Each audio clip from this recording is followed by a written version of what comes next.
Info 243 au cœur de l'actualité. Très heureux de vous retrouver, chers téléspectateurs. Bonjour ou bonsoir, ça dépend de l'heure à laquelle vous nous suivez à travers le monde.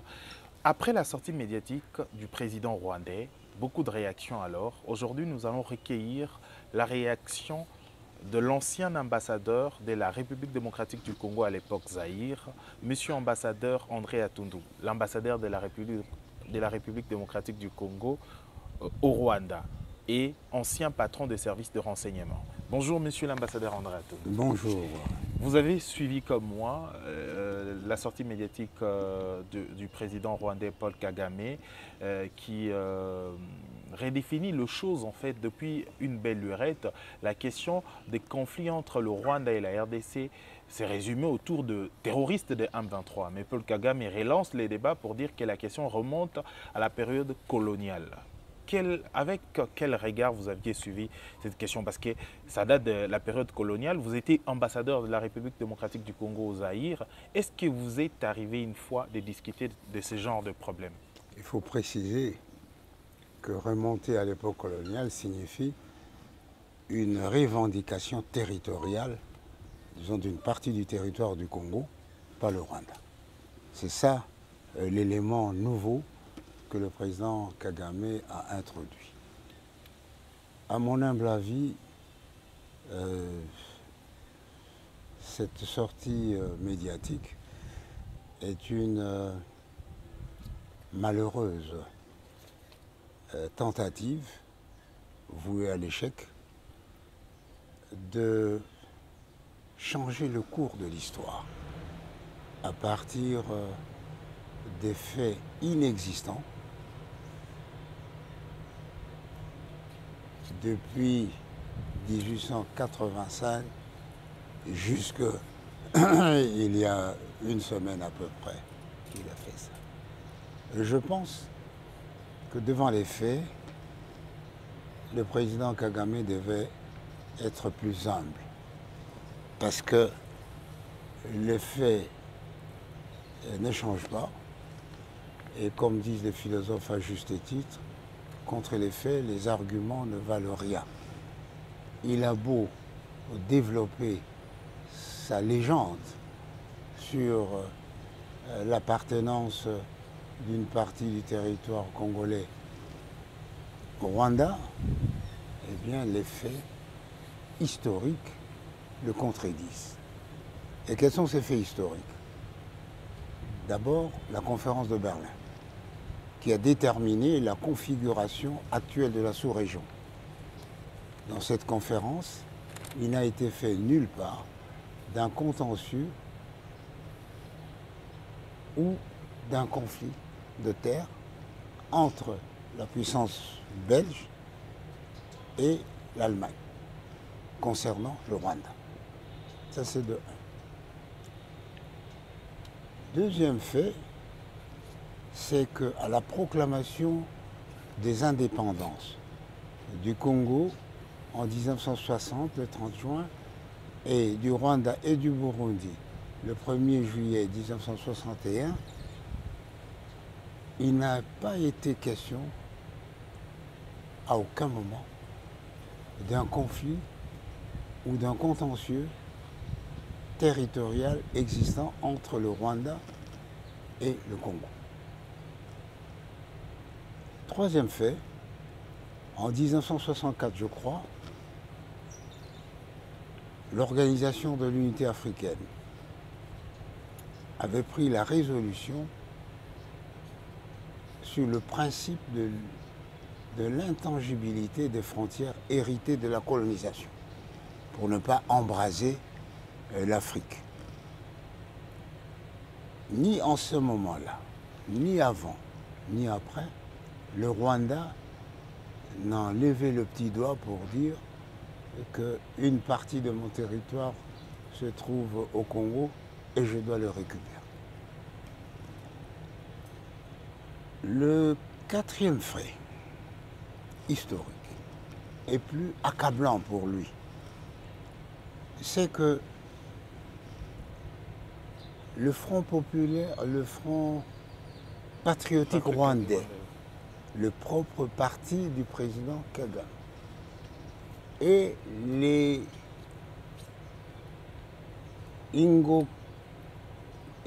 comment les fait Ingomati, je pense. C'est-à-dire le groupe de la diaspora rwandaise très actif dans la revendication, dans les revendications du Rwanda. À aucun moment, ni le FPR, ni ce groupe de diaspora n'ont mis la récupération du territoire du Rwanda au Congo comme un des credos politiques de leur organisation. Le président Kagame lui-même, en arrivant au pouvoir, il n'a jamais fait mention de cela. Et donc aujourd'hui, il est étonnant qu'il puisse développer une légende qui est une offense à l'histoire et surtout à l'intelligence historique de la sous-région. Alors, vous avez fini? Je pense qu'il y a beaucoup à dire par rapport à cette question. Est-ce que, avant l'arrivée de Paul Kagame, il y avait une tension entre la République démocratique du Congo et le Rwanda? Quels sont les types de relations que développaient ces deux États? Je vous dis. Vous étiez ambassadeur. Voici à peu près l'historique de nos relations depuis 1961. Le président Kayibanda, le premier président du Rwandais, un Hutu, n'appréciait pas que le président Kasavubu ait autorisé et continue à autoriser les Tutsis chassés du Rwanda en 1958. Ils continuent à séjourner au Congo et surtout pas dans la frontière. À l'arrivée du président Habyarimana au pouvoir, où il a trouvé un autre président pour la République du Congo, Mobutu, eh bien, il y a eu une sorte de gentleman agreement entre les deux présidents pour éloigner les Tutsis des frontières, conformément d'ailleurs aux dispositions des Nations Unies sur les réfugiés, à les éloigner donc de Goma, de Bukavu essentiellement, et si possible de leur octroyer la nationalité. Alors le président Mobutu, en stratège raffiné, parce que vous allez vous poser la question, quel est l'avantage pour le Congo? C'est que tous les mouvements subversifs partaient du Rwanda ou fuyaient par le Rwanda. Et donc pour avoir une paix dans nos frontières de l'Est, particulièrement avec le Rwanda, souvenez-vous de l'épisode de Jean Schram, il s'est enfui par là, eh bien le président Mobutu lui a accordé de déplacer les réfugiés Tutsis et autres Rwandais de la frontière pour ne pas créer un climat de suspicion inutile. En plus, en 1971, le président Mobutu a accordé une nationalité collective à tous ces réfugiés. Ceci dans le but de consolider le sentiment d'amitié et surtout l'atmosphère de non-suspicion, l'atmosphère de paix. 1971. Et c'est ainsi que nous avons vécu tout ce temps de paix. Et au contraire, c'est le président Mobutu qui a aidé, je crois, par deux fois, a sauvé par deux fois le régime du président Habyarimana en éloignant les FPR du Rwanda. Donc, voilà l'historique de nos relations. Et puis, il y a eu l'épisode de l'AFDL. Le FPR et le Rwanda sont entrés derrière ou sous couvert de l'AFDL. Et puis, il y a eu un malentendu malencontreux, au point que ceux des réfugiés ou ceux des Congolais d'origine, on va dire des réfugiés rwandais, qui ne se sentaient pas à l'aise, sont partis. Et donc, les relations, à partir de là, les relations ont commencé à battre de l'aile. C'est à partir de, disons, d'une certaine révolte de Mzee. Est-ce que ce n'était pas la première crise de Banyamulenge qui a causé en fait la mauvaise gestion ou la première crise entre le Rwanda et la RDC? Non, il n'y a pas eu de crise. Le président, le FPR, avait une vision hégémonique sur l'Est du Congo et même l'ensemble du Congo. Et le président Kagame a nourri et continue à nourrir l'espoir ou la conviction qu'il est, comme on l'appelait, le Napoléon de l'Afrique. Donc il exerçait le leadership sur le Congo. Malheureusement, il n'a pas pu l'exercer. La preuve, c'est qu'ils se sont battus avec les Ougandais à Kisangani. Il y a eu la première guerre mondiale, comme on dit africaine, avec les Zimbabwe et les autres. Ils n'ont pas réussi à imposer. Et bien plus, même sur le plan politique, il n'a pas réussi à s'imposer comme le leader de la sous-région. Donc, oui. Allez. Donc il n'a pas réussi. Donc c'est un coup raté, mais à chaque échec, il nourrit davantage cette illusion d'être le gendarme de l'Afrique. Et il ne ménage pas ses moyens.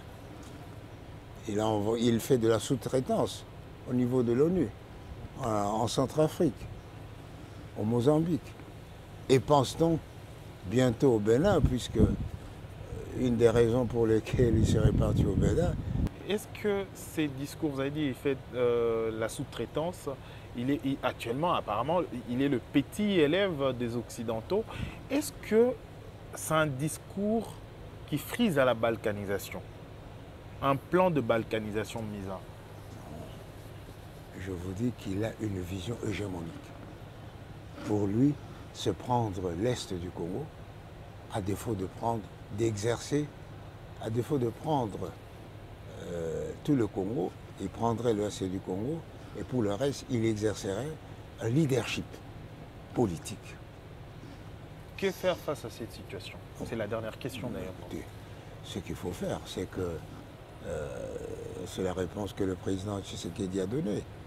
Il a fait appel à tous les patriotes congolais de se réunir sous son leadership, de ne ménager ni leur peine, ni leurs efforts pour bouter dehors le Rwanda et tous ses succès d'années, que ça s'appelle M23, que ça s'appelle ADF, etc., et les bouter dehors.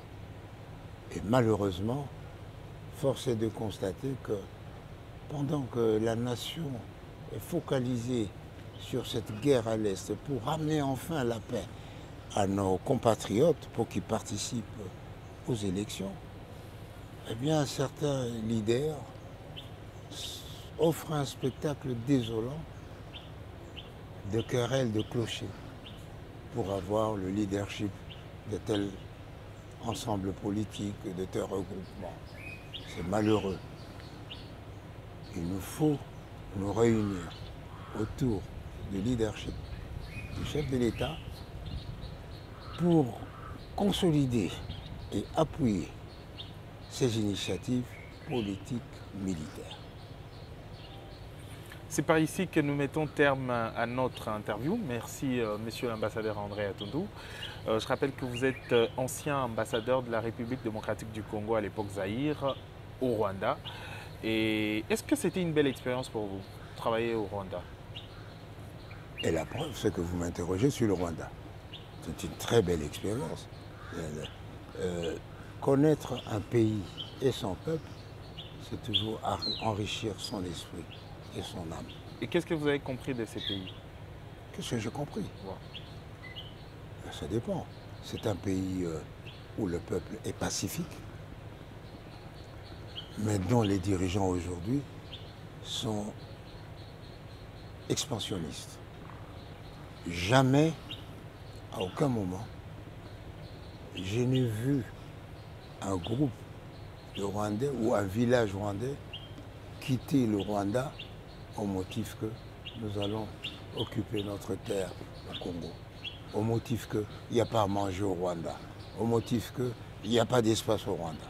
Ça, ce sont des recettes qu'essaye de vendre aujourd'hui le régime du président Kagame pour légitimer ses visées expansionnistes. Si le Rwanda vraiment n'a pas d'espace, nous ne pouvons pas comprendre qu'il offre l'hospitalité à tous les réfugiés que la Grande-Bretagne lui enverrait. C'est par ici que nous mettons terme. Vous étiez également ancien patron de service des renseignements. Merci pour votre disponibilité. Monsieur l'ambassadeur André Atundou, ça n'est fini pour cette édition. Merci de l'avoir suivi sur 10e rue Télévision, Congo Web Télévision également. En continu sur Internet, Info 243 via YouTube. Nous sommes là. Merci. Au revoir. Info 243 au cœur de l'actualité.